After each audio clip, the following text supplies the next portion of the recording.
you can imagine someone critical or a hater saying, Anthony DiPietro is a gay sex poet, like it's the dirtiest thing you could possibly be. And I wasn't saying it in the dirty way. I was saying it as a statement of fact. Like, this is who I am. I'm confident about it. I'm good at it, actually. And it's fine for me to be a gay sex poet.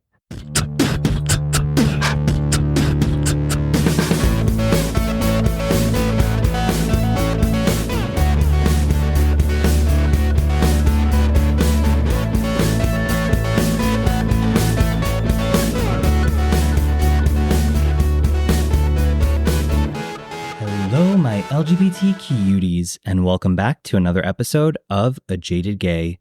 I'm Rob Lovelace, and today I am a non-jaded gay because previously I think I was talking about how I started doing some work on my back patio. Well, I am almost done with it, and it's looking pretty good in my opinion. So I can't really remember what I was talking about with the patio last time, but I got it all painted. I laid down the plastic lock tile finally. Cost a lot of money because I had to buy a lot more than I thought, but it's all laid down there. I got my patio furniture set up. It's feeling nice and cozy. And right now I'm really excited because I bought a little lattice to kind of cover the one side for some privacy. So I painted that, put in some fairy lights. I'm dingling some ivy through it. It's looking really cute. I did have to stop because it started pouring earlier, so I can't finish that now. But yeah, I'm really liking it and just in time for summer. Anyway, from patios to poetry, I am very excited to be continuing our Pride theme in another podcast episode, and I feel like today's episode really is going to touch in more to our emotions and some of our creative expression, which I think is really important to be aware of normally, but especially during Pride Month, because it's a time to really express ourselves. So we'll be getting into it shortly, but first, let's pull our tarot card.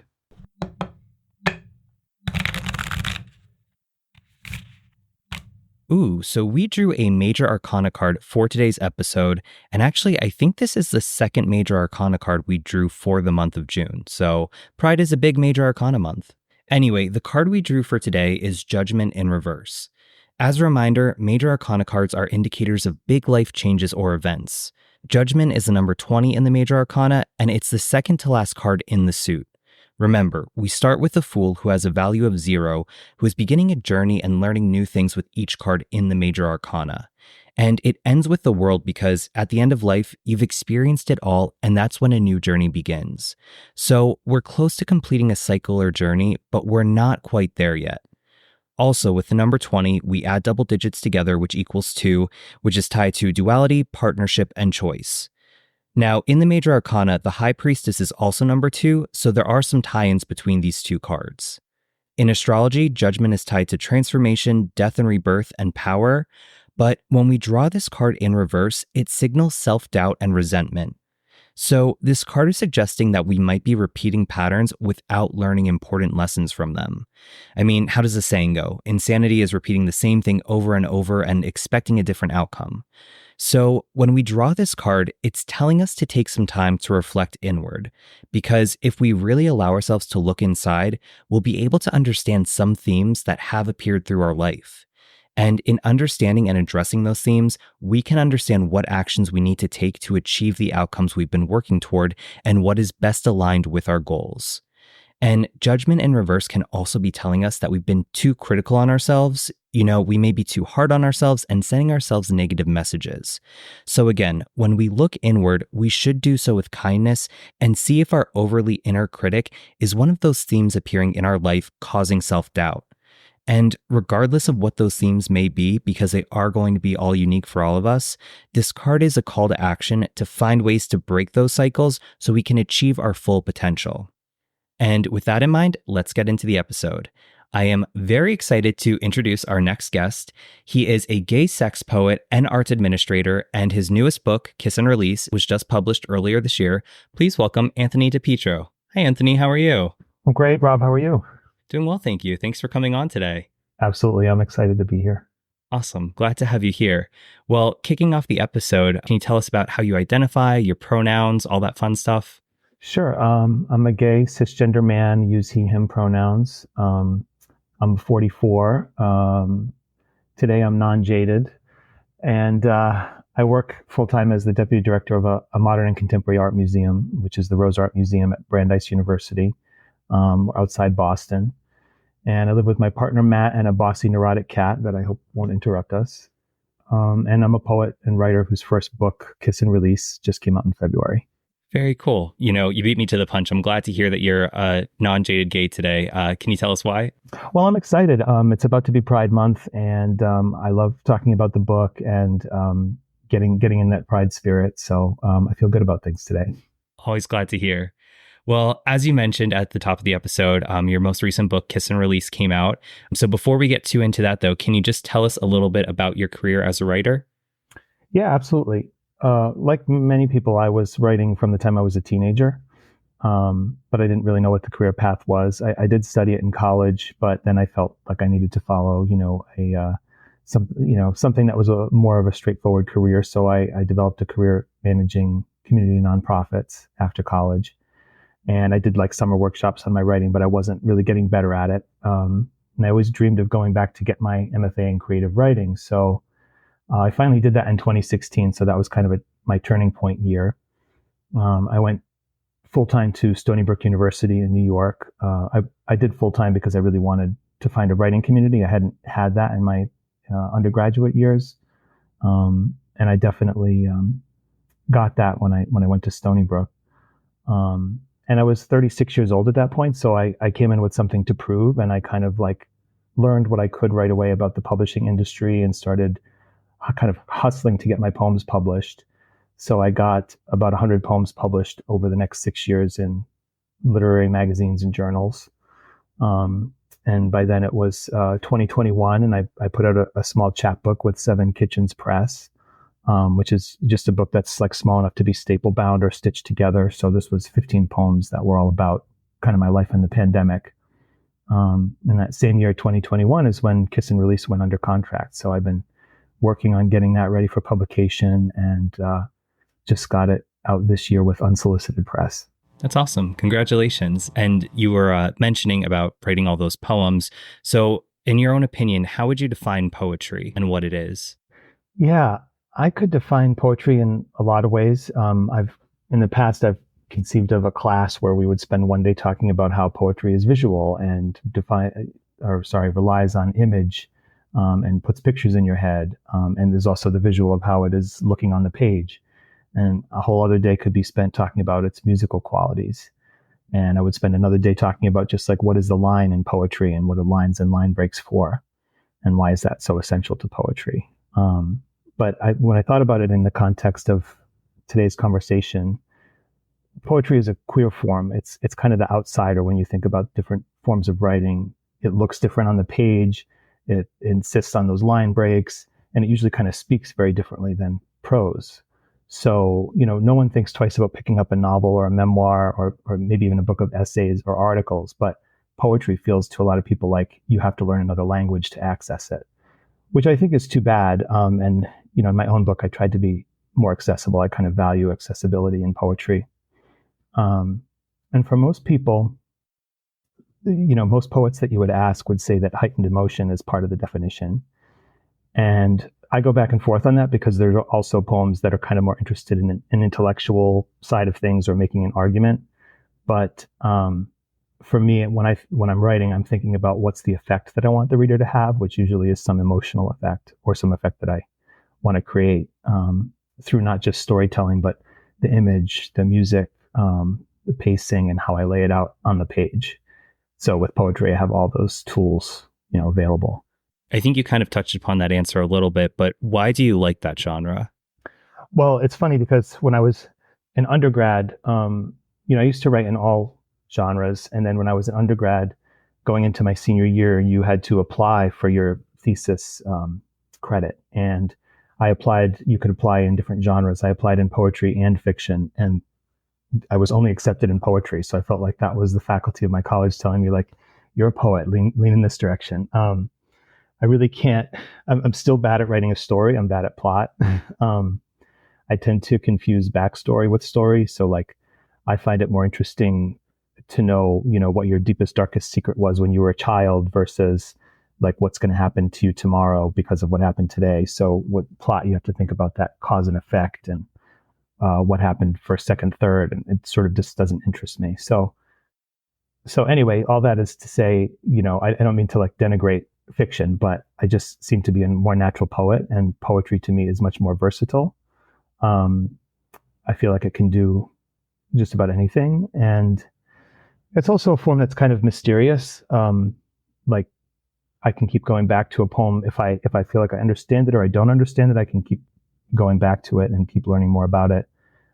Especially if you start discussing it with another person. Usually they've noticed something different than what you noticed when you were reading it on your own.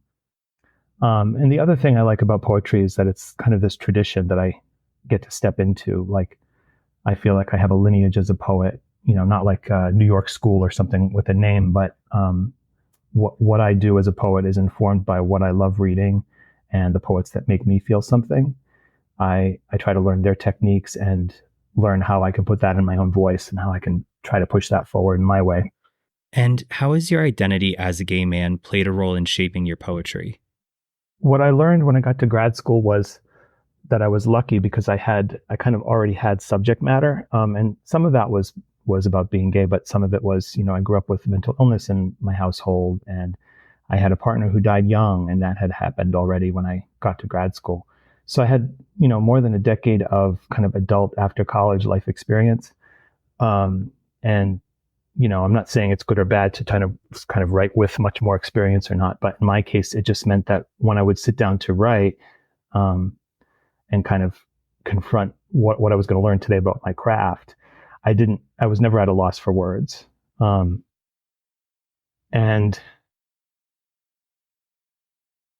at the same time, I don't think I really knew who I was until I got to grad school. So parts of my identity were still in formation. Even though I was out from the time I was 20, I was like 33 before I went to a job, and was fully out from day one. So, that's a lot of years in between of like navigating and figuring out where you fit. And I always wrote about love and relationships and the search for love, from just a very young age. That's what interested me, and was writing about it from my point of view as a gay man.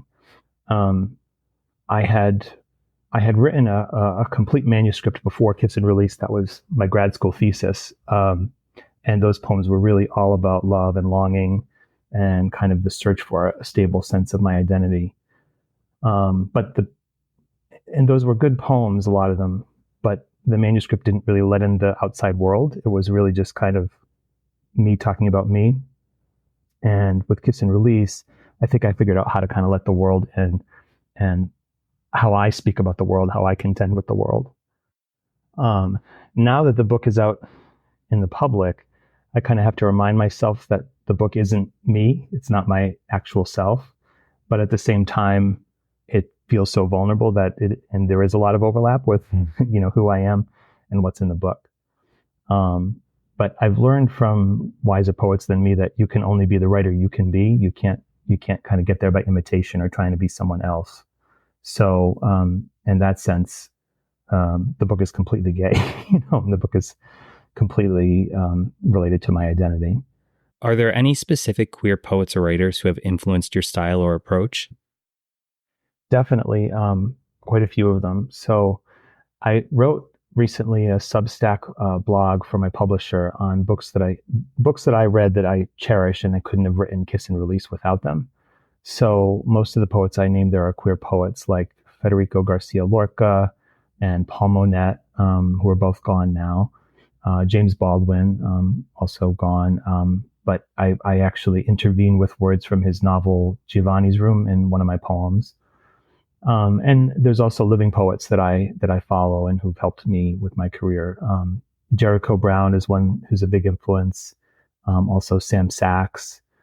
And one of the other books that I name in the Substack article is Crush by Richard Sykin. I don't know if you know it, but it's a 2005 book that I think really influenced a whole generation of queer poets. It was just very sort of ecstatic, and it was all about voice and self-expression.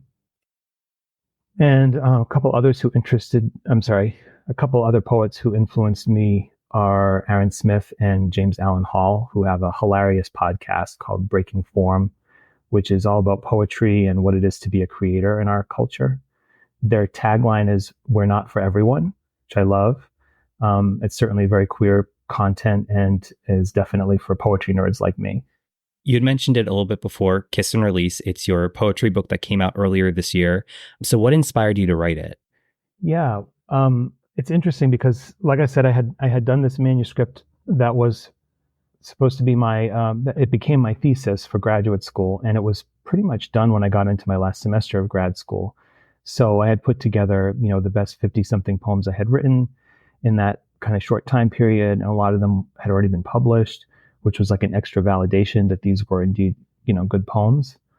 And then in that final semester, so I was feeling more free, and I took a course on short forms with Amy Hempel, who's a well-known short story writer. And she is inspired by people who wrote flash fiction pieces, extremely short pieces. So we studied these short forms, whether they were classified as prose poems or flash fiction or micro essays or something else or some hybrid form. And so I was writing a lot of prose poems and finding that that was a form that let me be really free. And part of that was that I'm usually writing from memories. So there's a lot of past tense going on.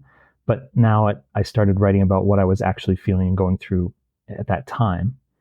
And when I was in grad school, remember I said that I started in 2016. So two things happened right away when I got there. One was that Donald Trump got elected president. So that sort of impacted the mood of things immediately, like the shock, and then the shock wore off into something else.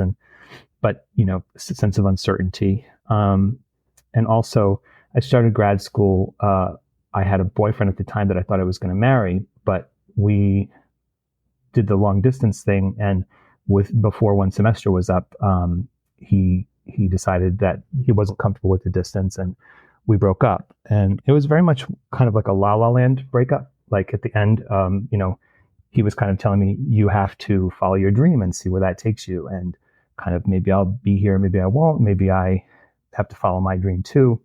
So we were just sort of living, separate lives. I was living in New York, single suddenly. And after grad school, I lived in Cambridge, where I was finishing a lot of the book. But the prose poems that I wrote in that class, there's probably a dozen prose poems that ended up in Kiss and Release that I wrote in that class. And the title is kind of a cute story because it comes from a conversation I was having with a friend at the time who asked me, what's dating like and for you right now? And I said something like, I don't find many keepers. And he said, catch and release, right? And I said, probably more like kiss and release. And immediately I knew that that was going to be the book title. So I had written much of it already, but the title came to me kind of all at once. And it's broken up into 5 sections: Yes and When, Came and Made, Parade and Ceremony, Body and Literary, and Sound and Gesture. So can you tell us about how you grouped your poems together and what those sections represent? Yeah, I don't think of each section as being about one or a couple of things. I kind of felt that I had a collection of poems that was about, a handful of themes, and I wanted those themes to be present in all 5 sections, kind of in an arc across the whole book. So, but there are some things that I knew, should come later in the book and some things that should come earlier. So I felt that, for example, I have a lot of poems that are concerned with the idea of letting go, and I wanted to put those more in the second half of the book. And there's even some poems in there that I think are concerned with like how our language is changing. Like, is the language of romance the same as it's always been, or is it decaying with like the use of technology, for example? So I have a few poems that I co-wrote with my iPhone with the predictive text. And all those poems came later in the book as well, because the idea was if this is decay, it's going to read like a decaying language. But that was sort of a question I didn't answer for myself. And I also knew, for example, the poem that has the right note to end the book on, and the poem that was the right introduction for the book. So I kind of laid out these anchor points between what would start the book and what would end it. And then you have other poems where you think, okay, this could be this could open a section or this could close a section. So you fill in kind of more of those anchors, and then one by one you end up with a sequence. It took a lot of time to fully flesh that out. As you mentioned earlier, the book is very gay. I was able to get a copy. You actually sent me one. So I have my signed copy here on my bookshelf, and I really enjoyed reading through it. But in your own words, what are some of the queer themes in this body of work? Yeah, I think the book is queer in first in the way that it treats sex. It's I think a sex positive attitude throughout. It doesn't take sex as this taboo thing, which it still kind of is in our society. It just sort of treats sex as a part of life and of relationships and the search for love. Um, I think sometimes the speaker of the poems dislikes that sex is how being gay or being queer is defined. That sex has something to do with the definition of our identities, because personally, I find so much more richness in a lot of other things about gay culture and community. Um, and I think the speaker also encounters a tiny bit of guilt. Like there's an interesting poem in there about this idea of ruin. But I think he's not really encountering shame, and he's not really apologizing for himself. He's sort of aware that like if there's an apology here, or if there's a violation, it was me with myself or my own ideas. And that's all I have to contend with. It wasn't like, yeah, it doesn't seem shameful. I think the book is interested in kind of where is the line between love and sex, or between intimacy and romance, if those are all different things. And one of the early reviewers pointed out, I thought astutely, that the book is interested in the line between the self and everything else, given that everything outside of us is limited by the self, by our own perceptions. Isn't everything also kind of part of us? Maybe that's not a queer theme, but it's sort of one of the bigger themes of the book, I think. Do you find yourself drawn to certain poetic forms or techniques when exploring queer themes? I like trying lots of forms, and I think that any form can be sort of made queer. So there's some traditional forms in the book, like a villanelle or a sonnet, and I always try to put my own spin. And there are some forms that I've kind of invented myself, like the idea of writing a poem with autocorrect, or with iPhone predictive text, I should say. And in terms of techniques, I pay a lot of attention to voice. So I want to read poems where there seems to be a real person talking there. And so when I was teaching poetry, I would always tell my students, there's some kind of tricks and techniques you need to learn that signal to the reader that they're also in the poem with you. So, for example, asking a question in a poem, because a question, that question mark there sort of demands that there's another person there to hear it and answer it. The reader will hear it as if they're the one being asked the question, even if you're asking yourself a question. Another kind of way of doing this is using the pronoun you, which is really simple, but it's kind of a magical word in our language, and it's kind of everyone's default name. So other than your own name, you is kind of the word that you're socialized to respond to, so whether you hear it or read it. So you see that in the book. And there's also just ways of kind of making a little aside, where you make the reader feel like you're co-conspirator, like you're talking to them, like you're expecting the reader to be following through a certain line of logic or getting this punchline of a joke. So I kind of keep the reader in mind as being inside the poem. And how do you balance personal narrative with broader themes of queerness in your poetry?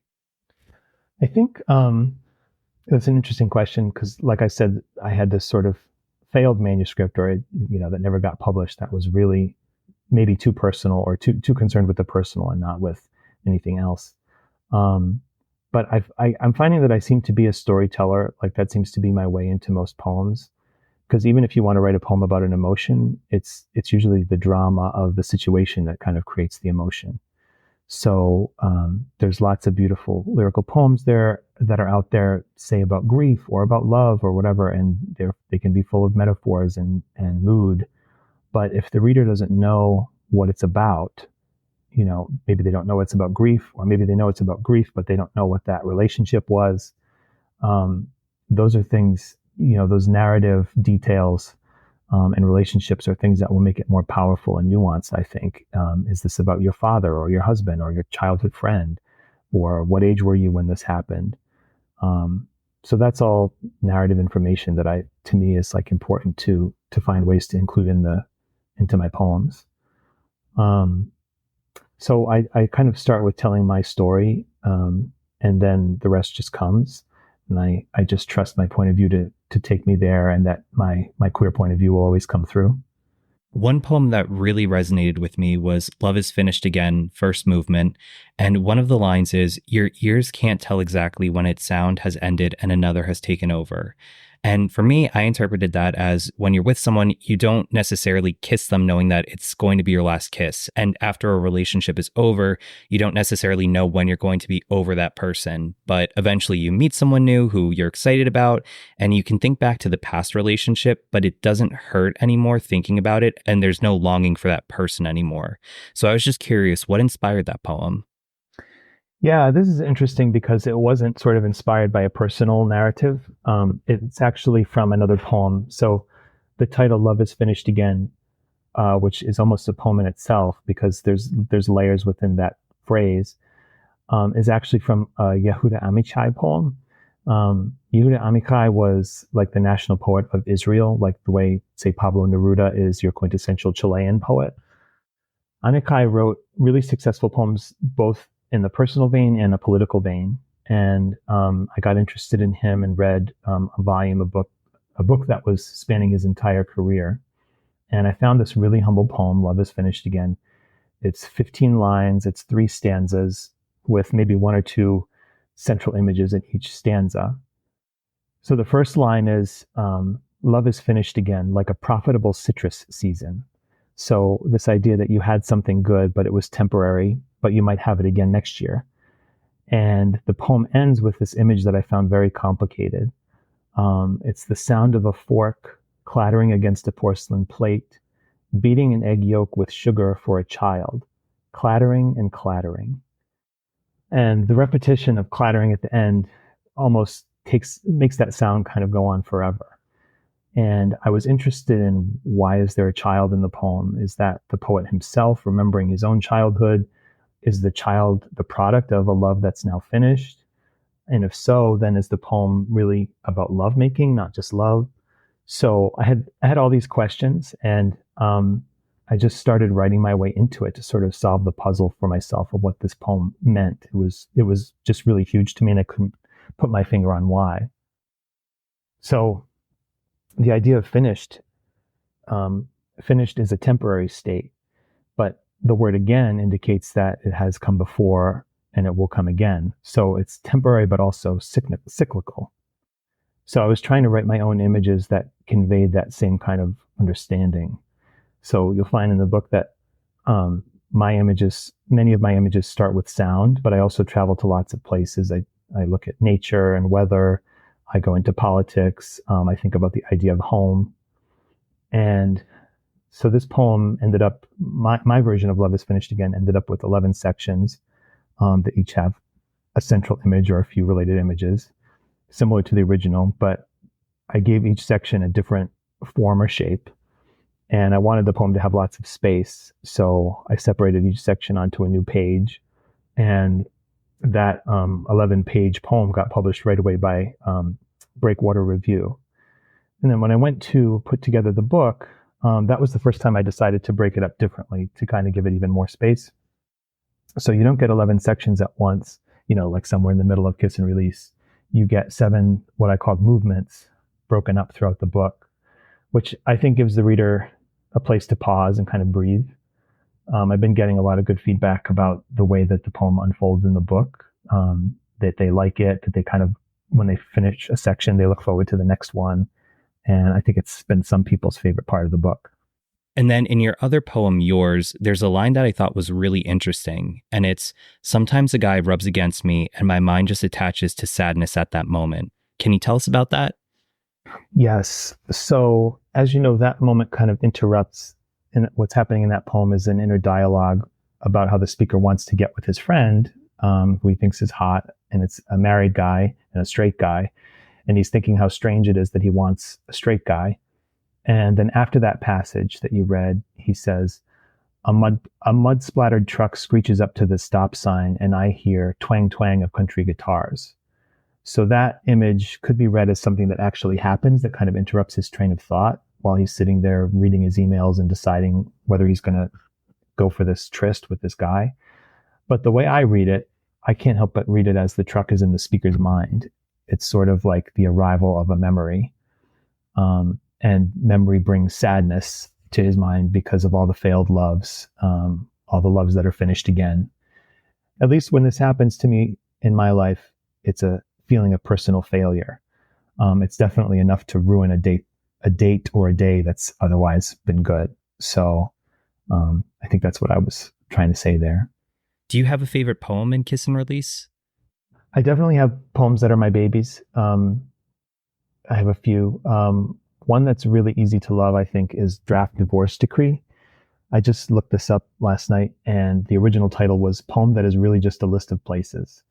So I sort of carve up the globe in an effort to so completely forget one X that I'm saying, you stay in these regions and I stay in these others, and we'll just never cross paths. And I think it was a genuinely original way of getting at a feeling that I think everyone can relate to. But I also don't get tired of admiring the first poem in the book when I was an Uber driver, because I think it's a really good introduction to my work and to the book. Another gay poet that I know, someone who's extremely hard to impress, read that poem and said, "It made me gay gasp." And that's when I decided it was going to be the opening of the book. That poem begins by putting you in tension right from the first line, because it announces that this is going to be a horror story. And then it takes you on a roller coaster with some laughs and some twists, and takes you to unexpected places and unexpected emotions. And then at the end, I feel like is the best twist, because it's this reversal of power dynamics. So the character who called for an Uber is a rich lawyer in the poem, and he becomes, the cocksucker in the end. And the Uber driver, who's supposed to be the hired hand in this scenario, is now a top in the situation. And not only that, he's disappointed in the service. So I can't help it, but I love that moment. It's kind of like, the original movie Willy Wonka, how Gene Wilder comes out of the factory and he's an old man with a cane, and then he stumbles, but it turns out he was pulling a joke, and he's young and can walk and he's fine. So Gene Wilder came up with that kind of improv moment. And the idea is that after that, you'll never know if what's coming out of his mouth is a truth or a lie. And this was my version of that. It was kind of me saying, you may think you want to pigeonhole me, but don't, because I'm going to surprise you. And I can make reversals and contradictions. I can convince you of something you weren't expecting. Did you learn anything about yourself through writing Kiss and Release? I think I learned a ton about myself, particularly as a writer, and about how to put a book together. As a person, I feel like, and it's related to me as a writer, but I feel like the most important thing I learned might be from just last year when we were making final edits to the book, including, I had to update my bio. And I wrote, Anthony DiPietro is a gay sex poet. And that right there is another kind of reversal, because you can imagine someone critical or a hater saying, Anthony DiPietro is a gay sex poet, like it's the dirtiest thing you could possibly be. And I wasn't saying it in the dirty way. I was saying it as a statement of fact. Like, this is who I am. I'm confident about it. I'm good at it, actually. And it's fine for me to be a gay sex poet. So that has almost become like another coming out for me. That this is what I write about, and I'm comfortable that I write about this. And if you're interested, you can look at me and watch me do this. And if not, keep walking. And what do you hope readers get from Kiss and Release? This is an interesting question, because, I try not to draw a lesson from it myself. And also just when I was thinking about this question, you build the book in very small parts. You're looking at the tiny details of every word choice and every punctuation choice the whole time. And then it's harder to look at what is the bigger whole trying to say, after you've been doing all that detail work for so long. But what I hear that kind of from other people reading it that also resonates with me is that it's a book about resilience and ultimately hope. And I get that. I feel like you can hear that in the way that we talked about love is finished again. Um, and I'm happy if that's what people take away. But when I was putting it together, I was just thinking about kind of giving the reader an experience. And this was something else I had to think about when we were finalizing the book and I was doing marketing copy, like what is the effect of all this on you? And for me, there's a lot of ups and downs in here, but it's sort of like, so there's days when you feel okay and you think you've finally let go of the thing that's been bugging you, but suddenly, your ghosts or your grief just rise up to greet you, and you have to remember that that's also part of you and kind of deal with that. But the opposite can also be true. You can be having the worst day and suddenly you wake up feeling healed or just feeling okay or feeling excited about something. One of the poems, which is another one of my babies, ends with the line, "At least the strange man in my mirror wasn't as ugly as I remembered." So the idea is that whatever that journey has been, you can surprise yourself, you can recover, you can be okay. While I was writing this, I was reading about Buddhism one summer, and one of the central ideas is that everything is a temporary state, everything's changing, and in a way that can be really devastating news when you realize how true that is, but it can also be really hopeful and freeing, because whatever you think is awful and gross that you're feeling is not going to last either. I think the other thing was that I learned in this process was that to make this book, I really had to be completely 100% myself. No compromising. Everything in the book had to be fully my own artistic vision, and I had to stand by it. Even the cover, I didn't design it, but it has a big Anthony stamp on it. I kept telling the designer, turn up the volume louder, basically. And that's how we got to this book cover that you can kind of see from across the room. And do you have any future projects planned? Yeah, I have a partially written screenplay that I keep meaning to finish, which is a queer romantic comedy. I've also got a memoir that I keep meaning to get back to. But what's been flowing out of me lately is more poetry. So I'm working on a second poetry book, which will be very different, but still very me. In Kiss and Release, I felt like I took a lot of power in the eye. Like I said earlier, that I was very interested in voice and what that can do. So this time I wanted to write from a different perspective and write in the third person. And I kind of discovered this persona, the God of Love, that I write about as a character. And my version of the God of Love is necessarily queer, poly, and multiple. So he speaks from we because he's got multiple selves inside him. He's also, a human guy my age who loves music, loves sex, and is on the search for love. So he's got a ton in common with my own self.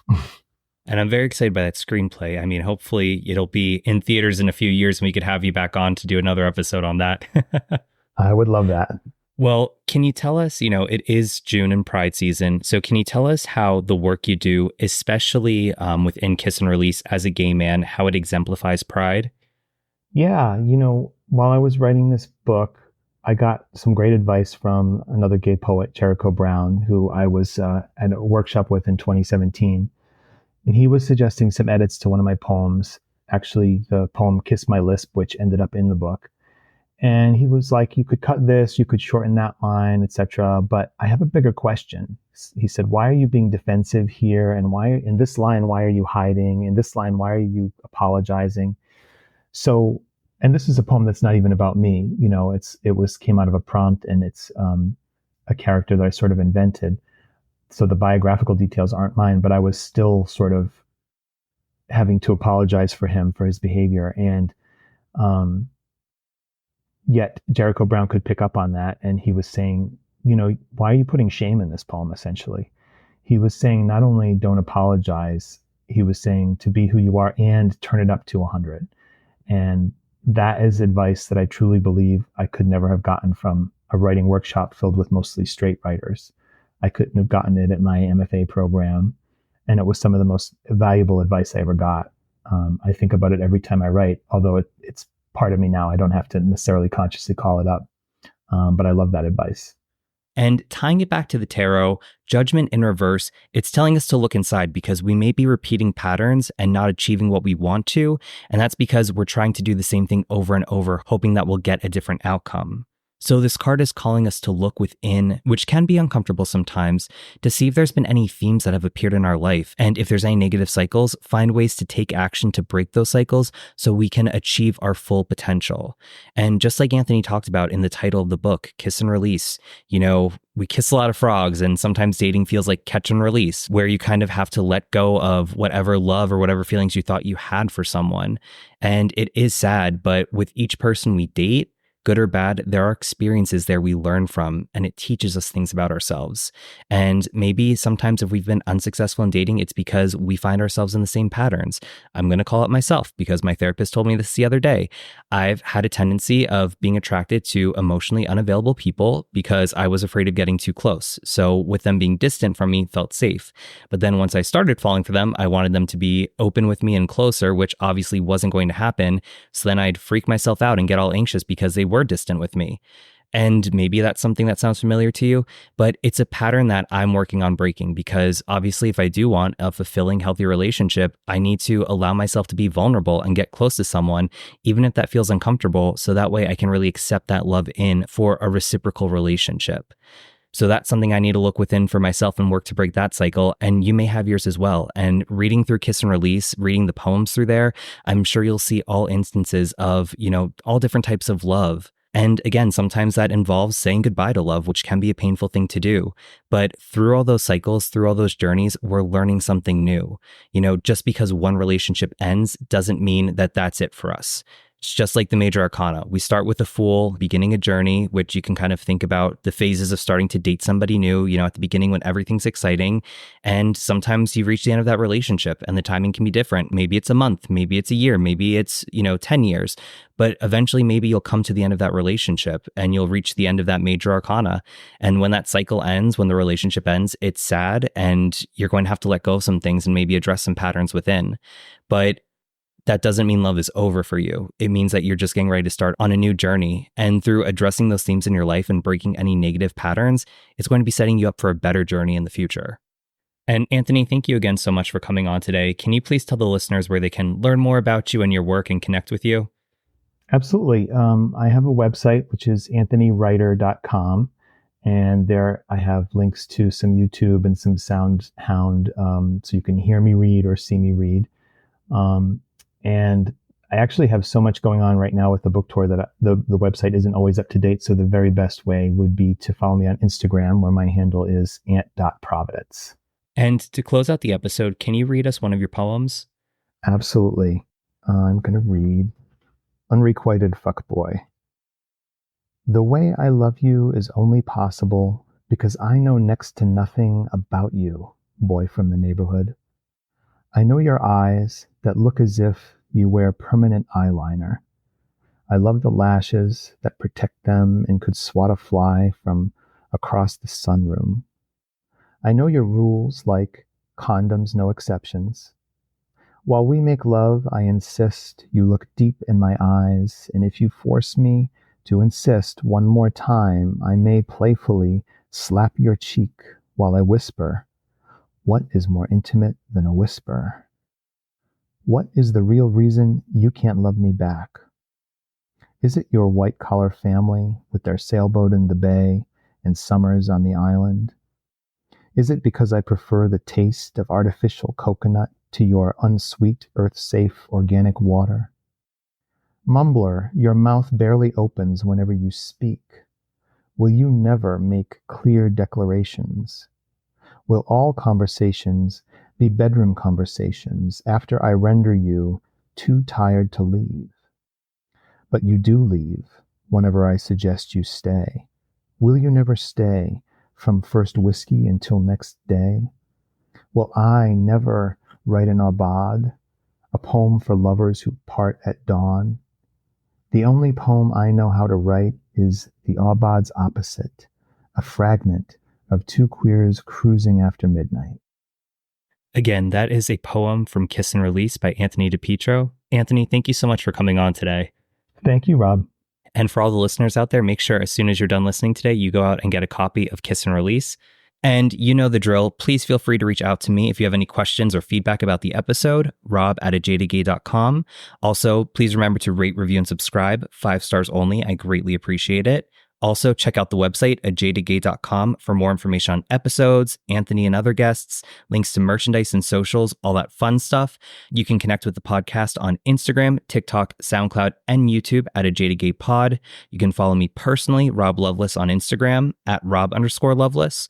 Also, if you're feeling generous, consider supporting the podcast on Patreon for as little as $1 a month. That gets you episodes ad-free a day early. If you sign up at the $3 and $5 tier, you get some added goodies like t-shirts and shout-outs. That's at @ajadedgaypod. Or if you're afraid of commitment, I just told you, I am too. Don't worry, you can also do a one-time donation on Buy Me a Coffee at any dollar amount, and that's also at @ajadedgaypod. And remember, every day is all we have, so you got to make your own happiness. Bye.